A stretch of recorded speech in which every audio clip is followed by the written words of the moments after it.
How's it going, Star Seekers? Welcome back to the channel, where today we're going to be taking a look at a game called In Celebration of Violence, a hardcore roguelike action adventure game with a pixel aesthetic, which sees you taking the role of an unnamed adventurer as you battle your way through areas filled with hostile humans, wildlife and monsters. The game features randomly generated layouts and a Dark Souls level of difficulty, so if you're feeling up for the challenge, let's dive into this review and take a look at what's on offer.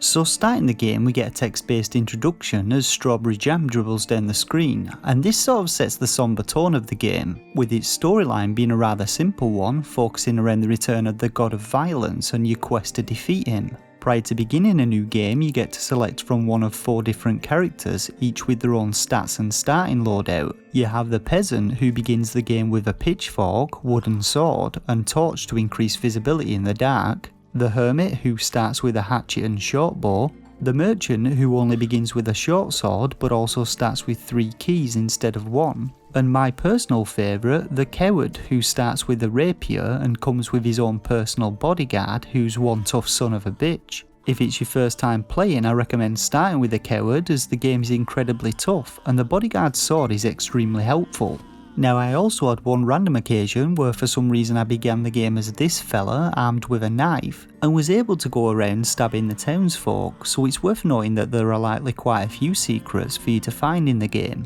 Now, it's worth mentioning at this point that this and the in-game pause menus are a little hard to navigate, as selected items are only slightly lit up, and both menus are also a little bit buggy, with the in-game menu sometimes requiring touch controls to close it. I also want to mention that the game doesn't yet have Pro Controller support, so you'll have to play with the standard Joy-Cons, and while you can play in handheld mode, the text in-game is pretty small and can be a little hard to read. Now, one thing I thought was pretty cool about In Celebration of Violence is that it allows you to bring up to 3 other players into the game with you, with each player requiring a set of Joy-Cons, though they must be added before you start a game and have to hit the plus button to spawn in. Unfortunately though, extra players' functionality is a little limited, as they can only use the random weapon that they spawn with, and while they can die, they can just hit the plus button to respawn in again with a new weapon. So each time you begin a new game, you're starting a town-like hub area. Here you can wander around and talk to various NPCs to get snippets of the game's lore, and explore the area where you can find some interesting features and a few different weapons.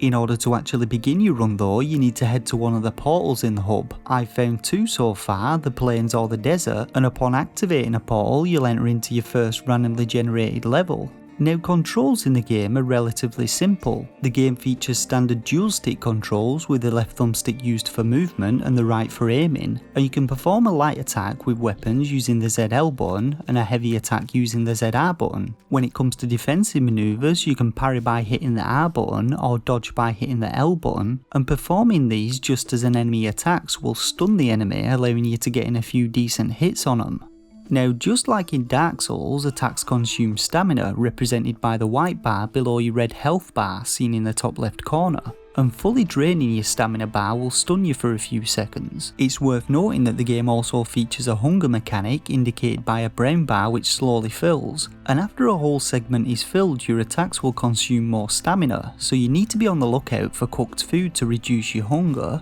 and avoid eating raw food as it'll poison you and slowly drain your health. Now, if your health drops below the light red segment seen on the left hand side of it, you'll start to bleed out, and the only way to stop this is by hitting down on the D-pad, which will activate the surge ability, restoring some of your health and stamina, though you have a limited number of surges indicated by the number in the diamond next to your health. So working your way through levels, you'll encounter a ton of different enemies and features. Combat in the game is slow and deliberate, and it took me a bit of getting used to, as it's all about timing your attacks and dodges. Like Dark Souls, I found it's best only to fight a couple of enemies at a time and not rush head on into combat, as you can easily be overwhelmed and have your whole life ended in just a few seconds. Weapons in the game have a delay when swinging them, only the blades will damage enemies, and attacks can't be cancelled out of, so picking when and where to strike is key to coming out alive. Weapons like the pitchfork and halberd offer more range with the swings, but are more tricky to use when compared with the short range swords and the larger blades. When it comes to the game's ranged weapons, I found they were even more difficult to use as the game doesn't have any auto assist. Now, although I've only played in Celebration of Violence for about 8 or 9 hours, I thought there was some good variation to the game's enemies. You have standard human enemies who wield melee weapons or bows and magic users who cast spells at you,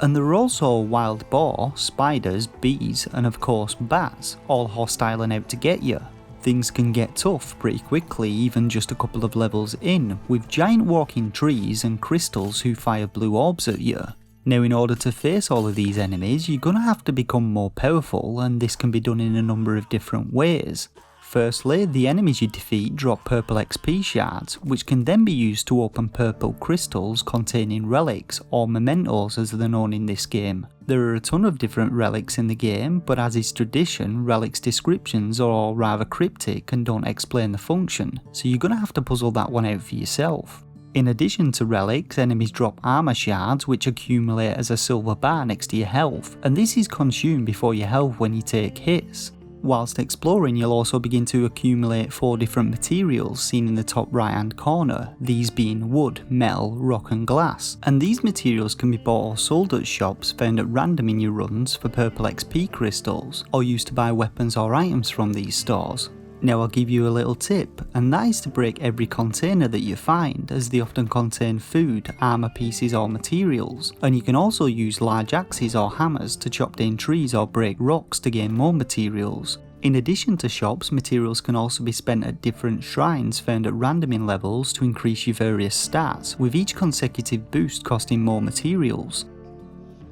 So in order to complete a level, you need to find an exit through one of the 2 hidden portals found in levels, each of which leads you to a different location, but first you need to defeat an end of level boss. Now, I don't believe these bosses are random, and from what I can tell they appear to be specific to the area that you're completing, and they often see you facing multiple opponents at once and are generally very challenging. Now, I did think that the early bosses in the game could do with a little bit of balancing, as they're literally impossible if you're underpowered, and so far the only time I've managed to make it past them without using up the majority of my surge charges was when playing as the coward with his trusty bodyguard. Upon defeating the boss, they'll explode into a shower of purple XP tokens, armor shards and materials, and sometimes you'll get a relic or weapon from them, or on rare occasions a schematic with which to unlock new items for future runs. Now, before you rush on through the portal to your next area, you first have a choice to make. You can activate the book that appears to bank the XP that you've earned so far, resetting it to 0, meaning that you'll have to collect more to buy stuff in the next zone, or continue on with what you have and risk losing the majority of it if you end up dying.